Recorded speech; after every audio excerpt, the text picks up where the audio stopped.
The International Labour Organization believes there are almost 21 million victims of trafficking around the world.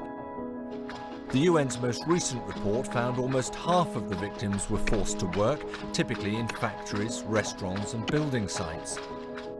The majority, 53%, were exploited in the sex industry. 12 countries reported trafficking for organ removal. The rest of the victims were forced into petty crime or begging, or were children thrown into armed conflict. Victims are often trafficked within their own country, but many are taken from poorer countries to more affluent places in Northern America, Europe and the Middle East. There are still very few convictions for human trafficking. Almost half the countries in the report successfully prosecuted fewer than 10 traffickers.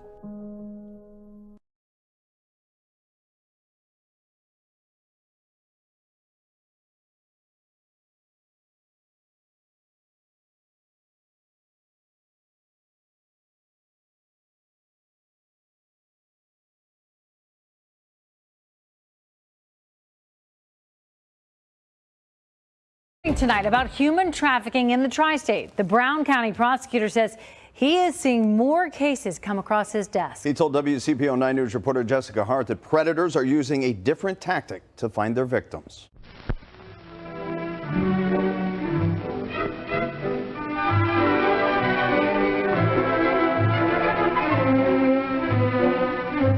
The war against human trafficking. Hundreds of people have been arrested, and police have also rescued a number of victims.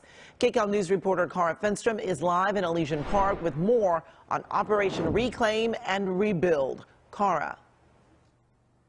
Amy, this operation started back in 2014. They do it every year. It is a week-long statewide crackdown on human trafficking.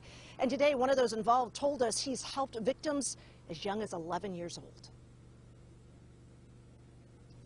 There is no such thing as a child prostitute. In our city, kids are being raped 20 to 30 times a day.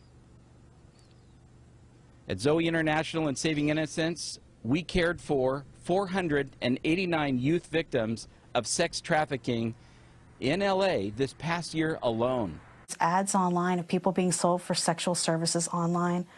It was gut-wrenching. According to Fairfax County nonprofit Reset 180. We don't think of it as being in our own backyard, but trafficking is very much a local issue. They are faceless, from another country, and forever hopeful their smuggler will leave them alone. The human trafficking victim is a very difficult victim to work with because they're scared. Along with the 213 people arrested during a sting by Polk deputies for either being a John or a prostitute are 24 women who were deemed to be victims of human trafficking. Monroe County ended with more than 100 people in handcuffs accused of preying on women and minors forced into the sex trade. Over here is ground zero for prostitution in Sacramento County.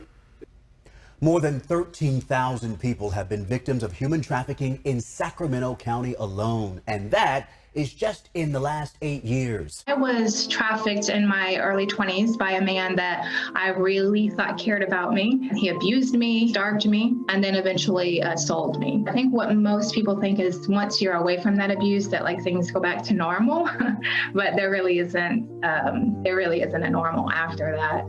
Each year, an estimated 35,000 Nepalis are sold into modern slavery. They're vulnerable in part because of their economic conditions. Of the 29 million people who live in Nepal, nearly half live in poverty.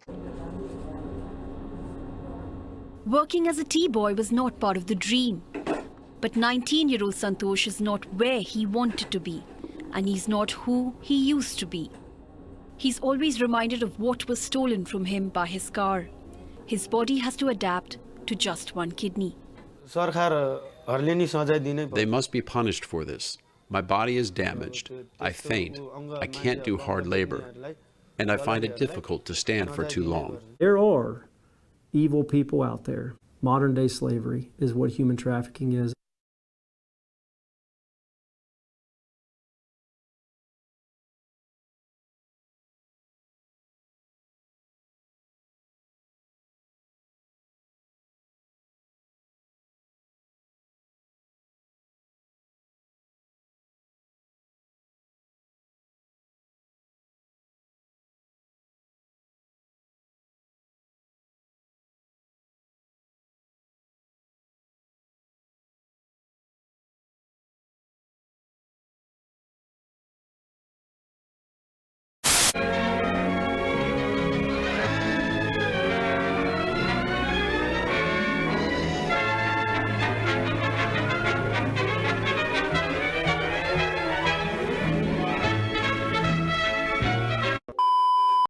had the chance to talk with the FBI agent in charge for Nevada today about how to spot it and what to do when you see it.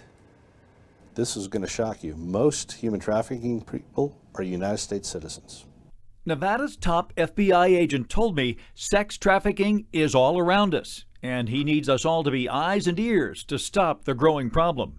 You might be the person that spots something like that and have the opportunity to call the police, call the FBI, and report that suspicious activity that allows us to act and save a life. It's hard to wrap your head around when you start to consider the numbers and how large it is and how prevalent it is and what is actually happening on a daily basis.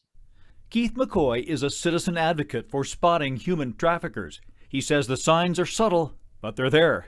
There are signs that you can find. A lot of times it'll be someone who's dressed much differently than the person that they're with. Maybe it's a female who is a little more dressed up than the gentleman she's with. So think about the restaurant industry, cleaning services, construction sites.